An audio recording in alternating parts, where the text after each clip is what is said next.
7 ways to deal with critical people before they push you over the edge. Critical people can be so exhausting and frustrating. It can feel like nothing you ever do is good enough or right, and you just want to push back or shout. That approach rarely works and tends to just feed into a cycle of conflict. Fortunately, there are a number of more effective ways to deal with a critical Kathy. Let's take a look at the 7 smartest ways to deal with critical people before they push you over the edge. 1. Check the source. Who is criticizing you? Is it your dad? Your boss? Your boyfriend? Your wife? The reason this is important is because different roles often lead to people getting comfortable with being nagged and ragged on. Oftentimes, relationships in our family and work lead us to believe that we deserve to be criticized or have to put up with it. The truth is that sometimes constructive criticism is well-deserved and valuable. But if you're dealing with somebody who won't give you a break, it's a different story. So check the source and make sure you're not absorbing much more criticism than you should be, just out of the mistaken belief that you have no right to resist or defend yourself. 2. Check the meaning. Why are they criticizing you? There are 2 levels to this crucial question. A. What is their claimed reason for criticizing you? You're lazy, you're rude, you're a liar, you are annoying. B. What appears to be at the root of this criticism of you? They're frustrated with something else. They haven't eaten in a long time. They're projecting. They're exaggerating your issues to deflect from their own blame. They're gaslighting, or perhaps, they are lodging a fair and constructive criticism.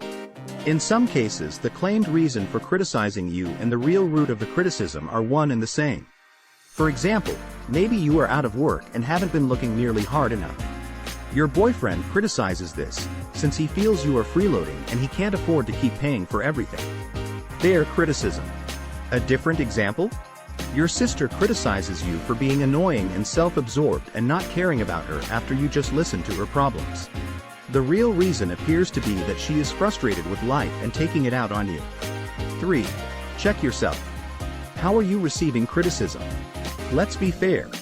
None of us really enjoy receiving criticism, and even constructive and well-intentioned criticism can be annoying to hear, especially if we're a bit insecure. But if you are being criticized, in addition to considering who's saying it and why, you need to check your own reaction. Resist reacting right away or shooting back an angry response or tit for tat. This tends to just feed into the cycle. Even if you're sure the criticism is unwarranted and is a projection or an unfair assault, instead of reacting angrily right away, instead proceed to the next step here. 4. Redirect. Can you redirect the criticism? In addition to anger or hitting back verbally, many of us react to criticism by simply denying it or blaming something or someone else. For example, I wouldn't have been late if you had answered your stupid phone. But instead, try redirecting. This is different than blaming. It's more like a change of subject and moving on. Yes, I'm late again. Do we need to stop for gas? I saw there is a station with good prices a few minutes ahead on my app. This is an example of a good redirect. 5. Diverge. Can you gracefully diverge from this subject and focus on something else? This is very similar to redirecting, except in this case you are actually getting a bit more into the subject at hand with a twist. Yes, I know I'm late. I think we need to talk more about the price of gas and work that out because I stayed late at work partly to be able to keep paying for these rising costs. This is a divergence and a little bit of blame shifting, but it also represents a potentially important point of discussion and potentially necessary conflict. 6. Collaborate. Can you use criticism as a way to build collaboration? For example, maybe you have been criticized for not doing enough around the house to help your wife. You can use this as an opportunity to suggest the two of you delegate responsibilities really clearly between the two of you and try to be understanding if you don't always hit the mark completely. Many times, criticism can bring us to a very oppositional and conflicted place. The way out is generally to try to see yourself more as a team than as an opponent. Especially if this is something you care about and vice versa. Bring up the point that you see no reason to be enemies or drag this out. Saying sorry is fine and can also be helpful, but if you feel that criticism has become very excessive, you're best holding up your hand, asking for a timeout, and doing a reality check. Listen, I think of us as a team. Can we take a short break from blaming each other and try to work through this together? 7. Exit. Is there a way to exit the interaction with this person or people as soon as possible? Sometimes there is just no other option left. It's time to leave this interaction behind.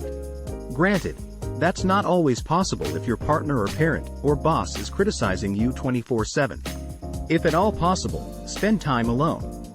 If not, develop a method of using their criticism to hone rock-solid inner fortitude and patience, drowning it out with inner peace and strength. Think of their unfair criticism as mental weight training, increasing your patience, empathy, and inner strength day by day. Somebody else's problem. At the end of the day, incessant criticism generally has more to do with the person delivering it than with you. It often has roots in insecurity, fear, or other difficult emotions that the other person is attempting to offload onto you. Now, is every criticism unfounded and wrong? Obviously not. But as a general rule, if you're dealing with a person who's extremely critical of almost everyone and everything, then you can rest assured they are a miserable individual. Do your best to use the tactics I've outlined above, and in the worst-case scenario do your best to exit the situation altogether.